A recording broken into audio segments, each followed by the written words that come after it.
Quite the game at Anfield, with Manchester United surprising many to produce perhaps their best performance under Ruben Amorim. While Amorim was obviously encouraged, he was arguably even more frustrated that United have been unable to reach those standards, claiming some in the club are too comfortable and in need of a shock. I'm trying to push this team every day. Sometimes maybe it's not the best way, because I'm always challenging these players in everything I do. Because I feel that we are, not just the players, but everybody in Manchester are too comfortable. So I think we need sometimes a shock, and you can see it today. We were a different team.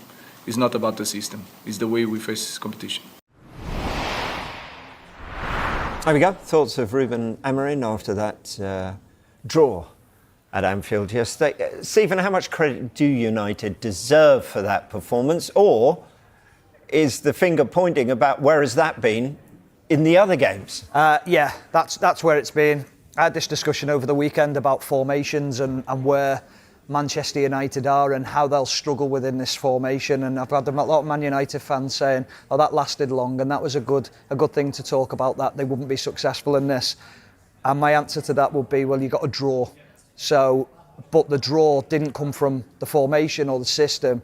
It came from playing in a derby game, and it came from desire more than anything, and that pride from within.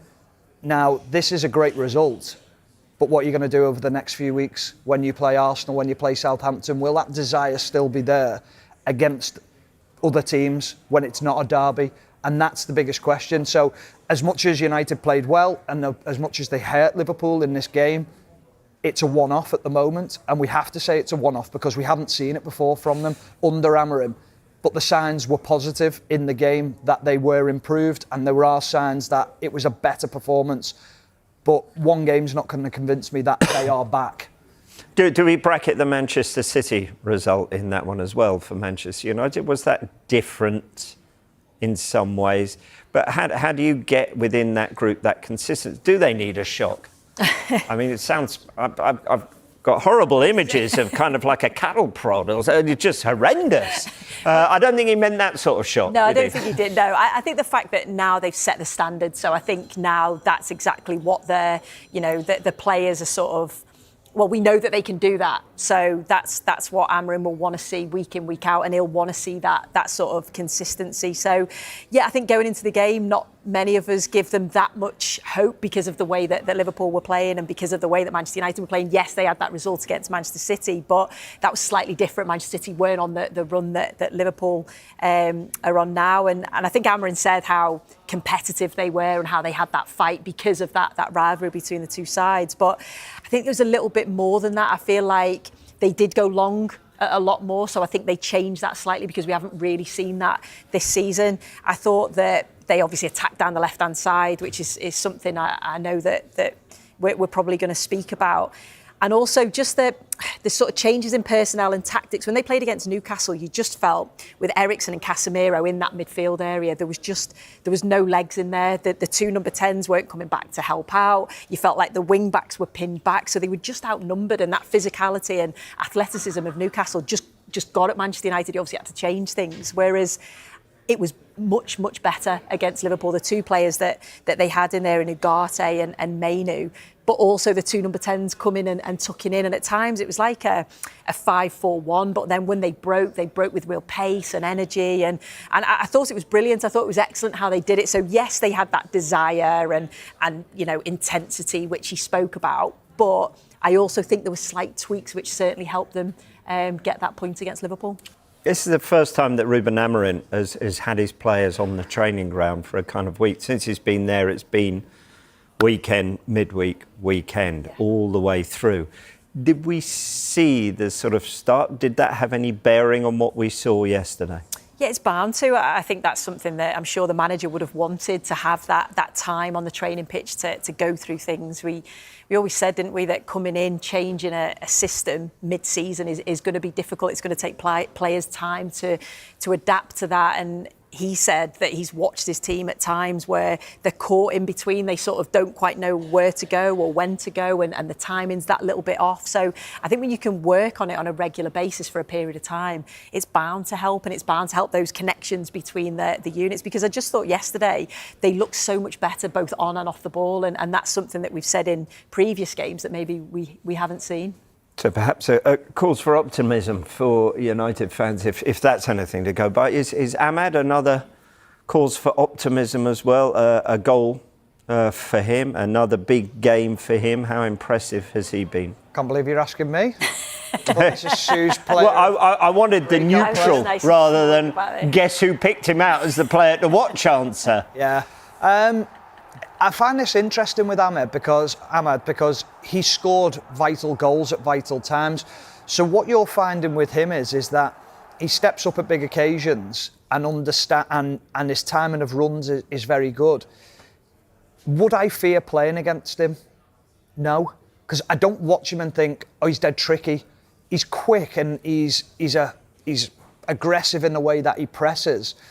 But the issue I have with it is that he's United's best player, and I don't think he gets in Chelsea's team, Liverpool's team, Arsenal's team. I don't think he doesn't get in City's team, and City aren't playing great at the moment. So he's the best of a bad bunch at the moment, and I think there's a lot of emphasis on him because he's just probably playing the most consistently for United. He's a good player, but to say that, I mean, he's having a great season, let's be honest, because he's scored vital goals at vital times. But I'm going to reserve my judgment until next season as well, because I think you've got to do it over a longer period of time. But I agree with Sue for the breakout of this season, but it's being able to maintain that over longer periods of time.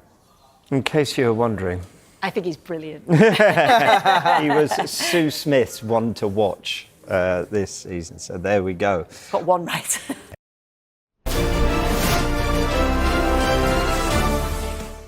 Now, news regarding Marcus Rashford. He's being considered by Borussia Dortmund as a potential forward option this month. This is according to Sky in Germany, as Dortmund prepare for the exit of Daniel Malin.